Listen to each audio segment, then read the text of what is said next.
Bonjour à tous, donc voici une nouvelle vidéo qui, celle-ci, concernera donc l'histoire. On va essayer d'avancer un petit peu en histoire. Alors, pour rappel, quelques petits rappels pour essayer de se situer sur la frise chronologique. Donc, en haut, vous avez ici une frise chronologique qui est la même que celle que vous avez dans vos leçons d'histoire, qui est très simplifiée avec les 5 périodes de l'histoire. La préhistoire, l'Antiquité, le Moyen Âge, les temps modernes et l'époque contemporaine. Donc, essayez de vous souvenir quelle était la période que nous avions terminée il y a peu de temps et donc dans quelle période est-ce que nous avions mis les pieds la dernière fois qu'on avait fait une leçon. Essayez de vous souvenir. Donc effectivement, nous étions arrivés au Moyen Âge. Pourquoi? Parce que nous avions terminé la dernière fois, nous avions terminé donc de voir la vie gallo-romaine avec Jules César, Vercingétorix, la vie des Gaulois. Nous avions également vu les invasions barbares qui arrivaient en Europe, donc les Visigoths, les Vandales, les Huns notamment. Et on était arrivé à la fin de cette explication sur les invasions barbares.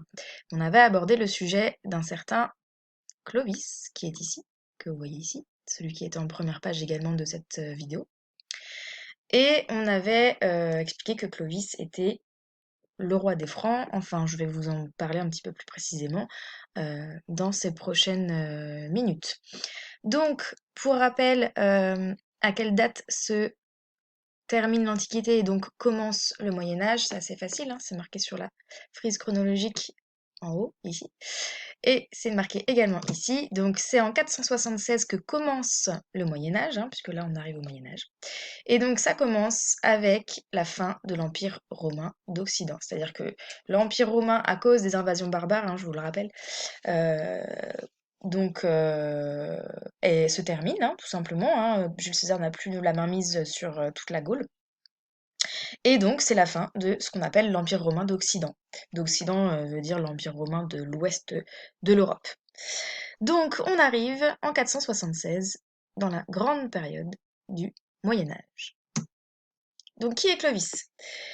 Donc, Clovis était un membre de la dynastie des Mérovingiens, pardon, excusez-moi, des Mérovingiens. Donc Mérovingien, en fait, c'est le peuple d'où vient Clovis. On a donné ce nom-là qui vient d'un ancêtre de Clovis. Méroé, je crois qu'il s'appelait.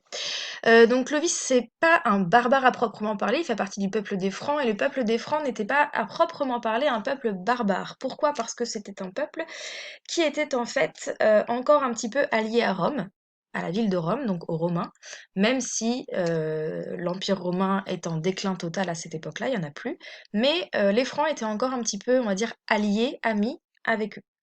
Donc Clovis fait partie donc de la dynastie des Mérovingiens, du peuple des Francs. En 481, son père, Childéric, meurt et donc laisse tout l'empire des Francs à Clovis, qui devient donc le roi des Francs. Donc Clovis devient le roi des Francs en 481. Qu'est-ce qu'il veut faire Clovis? Eh bien, comme beaucoup de personnes qui ont un royaume, une royauté, il souhaite agrandir son fameux royaume. Et surtout faire reculer les tribus barbares, puisque à ce moment-là, de l'époque, début du Moyen Âge, on a toutes les tribus barbares qui venaient du nord de l'Europe ou de l'est de l'Europe, qui sont en Gaule. Et donc, lui, Clovis, il veut que ces tribus-là partent pour pouvoir avoir ces territoires-là et donc agrandir son royaume. Il veut donc le soutien de la population de la Gaule. Il veut le soutien de la population qui est à ce moment-là envahie par les barbares.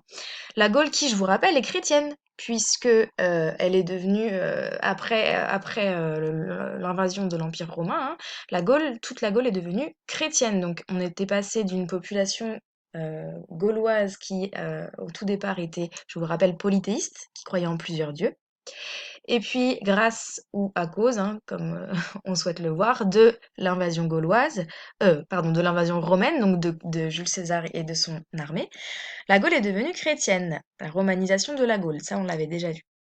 Donc Clovis, lui, il veut que les Gaulois, les Gallo-Romains, le soutiennent. Mais sauf qu'il n'est pas encore chrétien. Clovis. On appelle ça un païen à l'époque, hein, quelqu'un qui ne croit pas encore en la religion euh, générale, on va dire, celle qui prime. Voilà, on dit que c'est un païen, parce qu'il ne croit pas en la religion en laquelle la plupart des personnes croient. Donc, qu'est-ce qu'il va faire pour agrandir son royaume? Comment il va faire? Eh bien déjà, il va aller combattre les tribus barbares. Il va aller les repousser. Donc il va mener de nombreuses batailles hein, tout au long de sa vie, euh, somme toute assez courte. Il va mener donc de nombreuses batailles. Et surtout, puisqu'il veut le soutien du peuple gaulois, il va se faire baptiser en 496. Vous vous rappelez ça? Nous l'avions vu en classe, hein, mais je vous fais quand même des rappels. Il se fait baptiser puisque la définition même du baptême, hein, c'est lorsqu'on se fait baptiser, c'est pour devenir chrétien. On adopte la religion chrétienne. Donc lui se fait baptiser, comme ça il est bien vu par tout le peuple gaulois, et il va réussir donc plus facilement à avoir le peuple derrière lui, à être soutenu par le peuple qui vit en Gaule. Donc là, vous avez deux illustrations. Celle-ci, c'est celle que vous aviez déjà dans votre fiche de travail qu'on avait commencé à compléter, hein, qui est dans votre classeur d'histoire. Et puis celle-ci, c'est une autre illustration hein, de Clovis. Donc vous vous rappelez, un baptême, en fait, on plonge, enfin à l'époque, on plongeait entièrement la personne dans l'eau. Et puis, on était entouré de prêtres, d'évêques, etc. Oups, j'ai spoilé. Et donc, c'était une cérémonie qui était très importante hein, et qui était vue par beaucoup de personnes. Donc une fois qu'il est baptisé et qu'il a mené à bien toutes ces batailles pour repousser les barbares, donc les barbares, vous vous rappelez, il y avait les Visigoths, les Huns, les Burgondes notamment, hein, eh bien, il va essayer d'agrandir son royaume. Enfin, il va du coup récupérer les terres hein, qui étaient à la base aux autres barbares. Donc ici, c'est ce que vous aviez vu aussi en classe. Hein. Ici, on a donc au tout début, quand il est roi, donc à la mort de son papa en 481, Clovis devient roi des Francs. Et donc là, on a la Gaule qui est envahie par tous les peuples barbares. Donc les Ostrogoths, les Burgondes, les Visigoths, là un autre empire. Et le royaume des Francs qui est ici en vert, et le royaume de Clovis, hein, les Mérovingiens précisément, qui est ici en rouge. D'accord? Donc il est tout petit. Et ici, on a une carte avec plusieurs années après. Donc il a combattu les Visigoths, les Burgondes, les Huns, etc. Il s'est fait baptiser, et voilà, son empire, hein, donc en rouge, le royaume de Clovis, l'empire mérovingien, a été, du coup, s'est agrandi très fortement, vous voyez. Il a pris presque la totalité de la Gaule. Donc on est passé de ce tout petit empire en 481 à un immense empire franc mérovingien en 511. En 511, date importante, hein, c'est écrit ici, en 511 parce que Clovis meurt en cette date, en 511, il meurt en laissant donc ce grand, grand, grand empire à ses héritiers qui sont ses fils. Donc il a 4 fils, Clovis. Ses fils qui s'appellent Thierry, Clotaire, Childebert et Clodomir.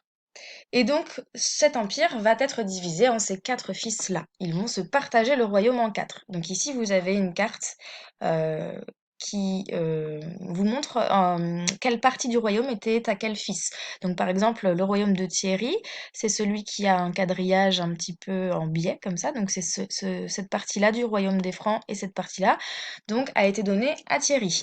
On a ensuite en orange le royaume de Clotaire. Donc lui il a une partie au nord et une partie au sud.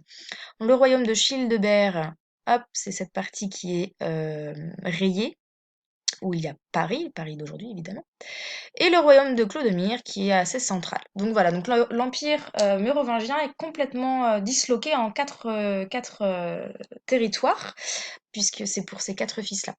Et en fait, ces 4 fils, ils vont se faire la guerre régulièrement pour en fait essayer d'avoir le territoire de l'un, de l'autre, etc. Et à force de se faire la guerre, eh bien la dynastie des Mérovingiens, elle va s'affaiblir. Donc en 3 siècles, hein, ce qui peut paraître long, mais en fait c'est relativement court, hein, pour une dynastie, disons. En 3 siècles, eh bien, cette dynastie-là va complètement s'effondrer, et donc les Mérovingiens vont, voilà, entre guillemets, disparaître. C'est juste que les Mérovingiens ne seront plus à la tête des royaumes, en tout cas des royaumes des Francs, puisque déjà il est divisé. Et donc on va avoir une nouvelle dynastie qui va arriver, ça je vous en reparlerai un petit peu plus tard. Donc, en bilan, ici, on va dire, on peut appeler ça une carte mentale, hein. Donc, on voit Clovis qui est au centre avec une hache, hein. Donc là, ça le représente tout simplement en tant que combattant, en tant que guerrier, puisque je vous rappelle qu'il fait quand même beaucoup de conquêtes, hein. Ici, on voit une image de lui qui est en train de se faire baptiser. Donc, le roi chrétien, et oui, puisque il devient roi des Francs, hein, et qu'il est chrétien puisqu'il se fait baptiser. Donc, c'est un roi chrétien. D'abord un roi des Francs, hein, pardon, et ensuite un roi chrétien. La conquête de la Gaule, ça c'est ce qu'on a vu. Donc ici on explique hein, tout simplement que il combat les différents peuples hein, qui sont en Gaule, donc les Visigoths, les Burgondes, les Ostrogoths, etc. Et donc là, on parle de la dynastie des Mérovingiens, donc la dynastie de Clovis, hein, les descendants de Clovis. Ils vont régner, donc c'est ce qu'on vient de dire, 3 siècles, en fait c'est ses fils, hein, si vous voulez, ils vont régner 3 siècles, et puis ensuite ils seront même détestés par le peuple, puisqu'on va les appeler, vous voyez, les rois fainéants. Et donc le royaume va complètement se diviser jusqu'à s'affaiblir pour disparaître. Voilà, donc ça c'est une carte que vous pouvez retenir, une carte mentale hein, que vous pourrez retenir avec les dates importantes en haut. Donc là c'est les dates de naissance, hein, attention, naissance, mort évidemment, mais il est devenu roi en 481, je vous rappelle, hein. Donc là c'est la date de naissance, mais c'est pas la date à laquelle il est devenu roi. C'est en 480. Voilà, donc j'espère que c'était assez simple, assez clair. N'hésitez donc surtout pas à la regarder plusieurs fois, à mettre sur pause, à revenir en arrière. Enfin, de toute façon, elle est à votre service. Je vous donnerai, puisque ça c'est une vidéo que je vais vous donner à regarder, hein, en travail à faire, et ensuite je vous donnerai une leçon à recopier dans votre classeur d'histoire dans les prochains jours. Voilà, je vous souhaite une bonne journée.